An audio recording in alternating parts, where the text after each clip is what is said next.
지난 18일 수원의 한 공영 주차장에서 60대 여성의 시신이 발견됐습니다. 충격적인 사건이었지만 범인을 찾는 일은 그리 어렵지 않아 보였습니다.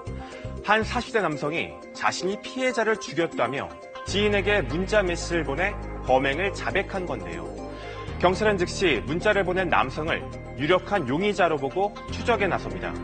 그런데 황당한 일이 벌어졌습니다. 경찰이 아무리 찾아봐도 남성을 발견하지 못한 겁니다.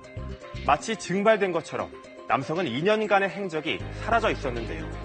알고 보니 남성은 사건이 발생하기 2년 전 누군가에게 살해돼 야산에 묻혀 있었습니다. 대체 어떻게 된 영문인지 뉴스 따라잡기에서 취재했습니다. 공영 주차장에 있던 승용차에서 60대 여성의 시신이 발견된 건 지난 18일. 최초 출동했을 때는 주차장에 차량이 주차되어 있었는데 피해자는 차량 뒷좌석에 누워있는 상태로 발견됐습니다. 경찰이 출동했을 때 정작 주차장 직원들은 차에 시신이 있다는 사실을 아무도 모르고 있었습니다. 17일날 12시 48분에 여기다 차를 두고 간 거예요. 밤 12시 48분에? 네. 전혀 눈치를 못해나 뭐라 저희는 그때 휴무였었어요. 전 직원이. 경찰이 현장에 출동할 수 있었던 건 한 제보자의 신고 덕분이었는데요. 제보자 친분이 있던 43살 남성 박모 씨가 느닷없이 사람을 죽였다는 문자를 제보자에게 보낸 겁니다. 죽였다는 문자를 보내면서 그 지인이 신고를 해서 수사를 착수하게 된 것입니다. 박 씨가 보낸 문자엔 자신이 60대 여성을 죽였고 피해자의 시신이 현재 수원의 한 공영 주차장에 있다는 자세한 내용이 담겨 있었습니다. 경찰은 제보자에게 문자를 보낸 박 씨를 유력한 용의자로 보고 추적에 나섭니다. 유력한 용의자가 등장해 너무나 쉽게 풀릴 것 같았던 사건. 그런데 이상한 일이 생깁니다. 경찰의 대대적인 수색에도 박 씨의 행방을 찾을 수 없었던 건데요. 심지어 마치 거짓말처럼 지난 2년간 박 씨의 행적이 그 어디에서도 나타나지 않았습니다. 살아있다는 생활 반응이 아무리 이제 저희가 확인을 해도 나타나질 않는 겁니다. 박모 씨 같은 경우는 저희가 금융거래라든가 병원 진료 내역이라든가 이런 게 전혀 확인되지 않아서 그래서 저희가 박모 씨도 생활 반응이 확인되지 않는구나.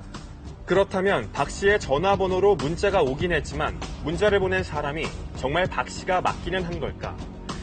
이 같은 의심 속에 경찰은 수사를 원점으로 돌려 시신이 발견된 주차장 인근 CCTV 영상을 확인하기 시작했습니다. 그리고 마침내 단서를 발견합니다. 지금 보시는 건 사건 현장 근처에 있던 CCTV 영상입니다. 영상에는 박 씨가 아닌 다른 인물이 사건 현장을 황급히 떠나는 모습이 찍혀 있었습니다. 사체 장소에서 어느 정도 벗어났을 때 마스크를 벗고 우산을 버렸을 때 그 얼굴이 어느 정도 보였는데 주변 인물 수사 중에 피해자의 얼굴과 유사하다는 것을 확인한 거죠. 영상 속 인물은 바로 피해자 유 씨와 동업했던 60살 남성 김모 씨. 경찰이 피해자의 주변인들을 조사하는 과정에서 CCTV 영상 속 남성의 정체를 확인한 겁니다. 지난 22일 김 씨는 경찰에 검거됐고 모든 혐의를 인정했습니다. 5천만 원을 빌려줬는데 받지 못하자 말다툼 끝에 살해했다는 겁니다.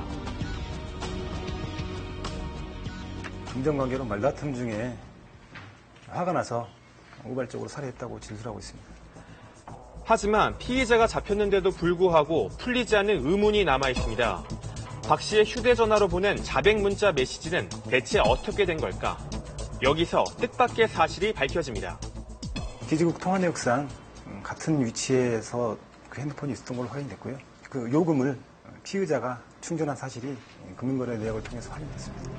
그동안 박 씨의 휴대전화를 김 씨가 사용하고 있었던 겁니다. 이를 수상하게 여긴 경찰이 계속 추궁하자 김 씨는 충격적인 사실을 털어놓습니다. 2년 전에도 피해자 박모 씨를 살해하고 주변 지인들에게 그 박 씨가 소지하고 있던 휴대폰을 이용해서 마치 박 씨인 양 행세하면서 문자를 보내는 방식으로 자기의 범행을 위장했던 사실이 확인됩니다. 김 씨는 2년 전인 2014년 10월 박 씨의 집에서 박 씨를 운동기구로 내려쳐 숨지게 한 뒤 홍천의 한 야산에 시신을 안매장한 것으로 드러났습니다. 이후 김 씨는 박 씨의 살해 사실을 감추기 위해 박 씨의 가족들에게 주기적으로 문자 메시지를 보냈는데요. 부모들이 실종 신고를 하지 못하도록 피해자가 해외에 갔다, 해외에서 어떤 사업을 지금 하고 있다, 지인들에게 문자를 보내면서 가족들이 실종 신고를 하지 못하게 그렇게 유도를 한 거죠. 최근에도 이제 금년 가을경에 한국으로 돌아올 예정이다 라는 식으로 이제 문자 메시지를 보낸 게 있었죠. 박 씨의 가족과 친구들은 문자 메시지 내용을 그대로 믿고 있었던 겁니다. 이후 김 씨가 두 번째 살인 사건을 조작하기 위해 박 씨의 휴대전화를 이용하면서 박 씨가 살인 사건 용의자로 떠올랐던 겁니다. 첫 번째 살해된 박모 씨가 살아있음을 주변에 알리기 위해서 지속적으로 이 휴대폰을, 그러니까 음성 통화는 못하죠. 음성으로 비교가 돼버리니까 문자를 이용해서 했던 거고, 그러다 보니까 이번 범행을 결의하게 되면서 수사가 들어오게 되면 이마저도 이미 죽은 박모 씨의 범행으로 몰고 가야겠다, 이렇게 계획해서 문자를 보내게 됐던 겁니다. 범행 동기는 두 번 모두 돈 때문이었습니다. 경찰 조사에서 김 씨는 숨진 피해자들에게 돈을 빌려줬는데 받지 못했고, 이 때문에 다툼을 벌이다 우발적으로 범행을 저질렀다고 진술한 것으로 알려졌습니다. 3명이 모두 과거에 대부업 등 사업을 하면서 동업관계가 형성되었었고, 그 과정에서 뭐 투자 명목으로 이런 식으로 상호간에 이제 금전관계가 존재하게 됐습니다. 그래서 그 금전관계, 채권 채무관계를 정리하는 과정에서 지속적인 이런 말다툼이 있었던 관계였고요. 그런 말다툼이 이제 지속되다 보니까 급기야는 이런 살해라는 극단적인 범죄로까지 발전하게 된 그런 사건입니다. 자신이 죽인 박 씨를 살인 사건의 범인으로 몰아 완전 범죄를 꿈꿨던 김 씨. 본인과 늦었다니까 죄송합니다. 금전적인 이유 때문에 살해한 겁니까? 예. 경찰은 김 씨를 살인 혐의로 구속하고 보다 자세한 범행 동기를 확인할 예정입니다.